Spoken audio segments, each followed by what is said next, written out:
તો આ સાથે સમાચાર સામે આવી રહ્યા છે। મહત્વપૂર્ણ સમાચાર સામે આવ્યા છે। મહત્વના સમાચાર પ્રાપ્ત થયા છે, જેમાં ગુજરાતમાં ખાખીની ખુમારી ઘટી અને ઠાઠ વધ્યા।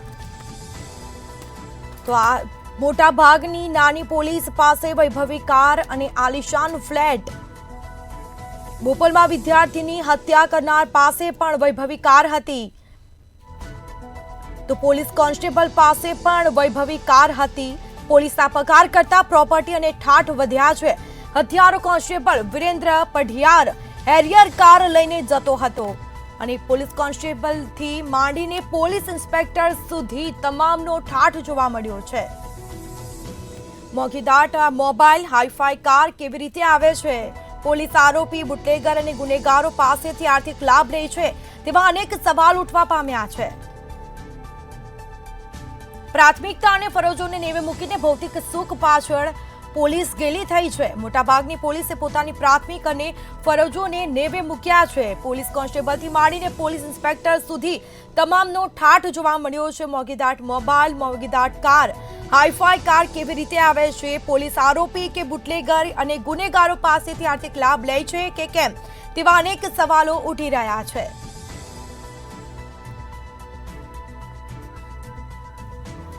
તો વધુ વિગતો સાથે સંવાદદાતા વિશાલ મહેતા આપણી સાથે ન્યૂઝરૂમથી લાઈવ જોડાયા છે। જી, ગુજરાતમાં મોટાભાગની પોલીસ છે, તેમાં તેમની પાસે આલિશાન ફ્લેટ, વૈભવી કાર, પરંતુ ક્યાંથી આવે છે તેને લઈને કોઈ તપાસ? શું મામલો?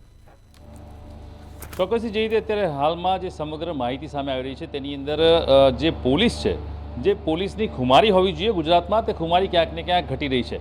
છેલ્લા થોડા સમયથી જે રીતે અત્યારે હાલમાં જોવા જઈએ તો પોલીસની ક્યાંક ને ક્યાંક ગુનેગારો પરની પકડ ઓછી થઈ રહી છે। ગુનેગારો બેફામ બન્યા છે, છાકતા બન્યા છે અને તેના કારણે જ આ સમગ્ર પ્રકરણ ધીરે ધીરે બહાર આવ્યું છે। અને તેનો સૌથી પાછળ જો પિન પોઈન્ટ હોય તો તે બોપલ પોલીસ સ્ટેશનનો જે પોલીસ કોન્સ્ટેબલે કરેલી હત્યાનો જે બનાવ છે, તે બનાવના કારણે આ સમગ્ર હકીકત ધીરે ધીરે ઉજાગર થઈ રહી છે।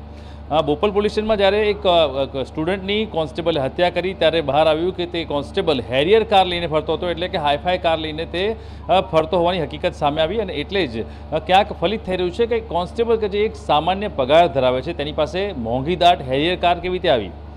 આ માત્ર એક કોન્સ્ટેબલની વાત નથી, પરંતુ ગુજરાતના મોટા ભાગના પોલીસ કોન્સ્ટેબલથી લઈ અને પોલીસ ઇન્સ્પેક્ટર સુધીની વાત છે કે જે લોકોની અત્યારે હાલમાં સ્ટેટસ સિમ્બોલ થઈ ગયો છે કે મોંઘાદાટ ફોન અને હાઈફાઈ કાર લઈને ફરવું। પહેલાંના સમયમાં એવું હતું કે પોલીસ કોન્સ્ટેબલથી લઈને પીએસઆઈ સુધીના લોકો સાયકલ કે પછી બાઇક લઈને આવતા હતા, પરંતુ આજનો સમય એવો છે કે તમામ લોકો હાઈફાઈ મોબાઈલ અને સાથે જ હાઈફાઈ કાર લઈને આવે છે। એટલે કે હવે આ બધા પૈસા આવે છે તો આખરે આવે છે ક્યાંથી? તે લોકોના જે પગાર ધોરણની વાત કરવામાં જઈએ તો તેમના પગાર ધોરણ એટલા નથી કે જેને કારણે તે લોકો હાઈફાઈ કાર, મોંઘાદાટ મોબાઈલ અને સાથે જ લક્ઝુરિયસ મકાન કે ફ્લેટ તે લોકો એફોર્ડ કરી શકે। પરંતુ અત્યારે જો તપાસ કરવામાં આવે, જો એસીબીની ટીમ જો અપ્રમાણિત સંપત્તિની જો ખાનગી રીતે તપાસ કરે તો તમામ મોટા ભાગના જે પોલીસ ઇન્સ્પેક્ટરથી લઈ અને કોન્સ્ટેબલ સુધીના જે લોકો છે તેમની પાસે આ પ્રકારની અપ્રમાણિત સંપત્તિનો ઢગલો જોવા મળશે। અને તે ક્યાંથી આવે છે તે સૌથી મોટો સવાલ છે, જેમાં પ્રાથમિક માહિતી મળતા એવું ક્યાંક સામે આવી રહ્યું છે કે આ તમામ જે પોલીસ કર્મચારીઓ છે તે ક્યાંક ગુનેગારોને લાભ લેતા હોય છે।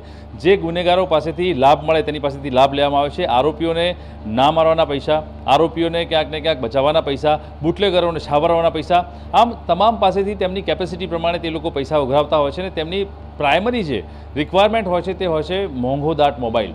સૌથી પહેલાં તે લોકો આરોપી પાસેથી મોબાઈલ લેશે, પછી લાગે કે તેની ક્ષમતા વધારે છે તો તેની પાસેથી વધારે પૈસા ખર્ચાવી અને તેની પાસેથી વધારે પૈસા પડાવે છે અને તેમની પાસેથી ક્યાંક ને ક્યાંક લક્ઝુરિયસ કાર અથવા તો પોતાનું મોંઘું મકાન લેવા માટેની જે ઈચ્છાઓ છે તે પૂર્ણ કરવા માટે ક્યાંક ને ક્યાંક ભ્રષ્ટાચાર આચરે છે। અને તેના કારણે પરિણામે શું થાય છે? આ પ્રકારના જે ભ્રષ્ટાચારી પોલીસ કર્મચારીઓ હોય છે તેના કારણે આરોપીઓ છે તે આરોપીઓ ક્યાંક છાકટા બને છે અને તે લોકો પોતાની ગુનાહિત પ્રવૃત્તિને બેફામ કરતા હોય છે।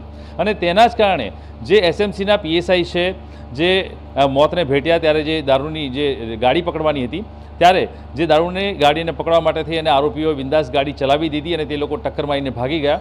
તે પ્રમાણે જ જે રીતે આ કોન્સ્ટેબલ છે તેણે કોન્સ્ટેબલને વિદ્યાર્થીને મારી નાખ્યો, તેમ આ ગુનેગારો છે તે છાકટા બની જાય છે, કારણ કે તેમને લાગે છે કે પોલીસ અમારા તાબામાં છે, પોલીસને અમે પૈસા આપી અને અમારા ખિસ્સામાં રાખીએ છીએ, એટલે પોલીસ કર્મચારી અમને કંઈ કરશે નહીં અથવા તો અમને બચાવવા માટેના તમામ રસ્તામાં સપોર્ટ કરશે। જો પોલીસ પોતાની ફરજ નિષ્પક્ષ રીતે નિભાવે અને ખાખીની ખુમારી જો સાચા અર્થમાં જોવા મળે તો આ તમામ જે ગુનેગારો છે તે ક્યાંય પણ છટકી શકે અથવા તો કોઈ પણ હરકત કરી શકે તેવું લાગતું નથી, કારણ કે પોલીસ એક એવું વ્યક્તિત્વ છે કે જેની ખાખીની ખુમારીને લઈને ભલભલા ગુનેગારો થથરતા હોય છે, પરંતુ અત્યારે હાલમાં ધીરે ધીરે ગુજરાતની અંદર ખાખીની ખુમારી ઘટતી જાય છે અને તેમના ઠાઠ વધી રહ્યા હોય તેવું લાગી રહ્યું છે.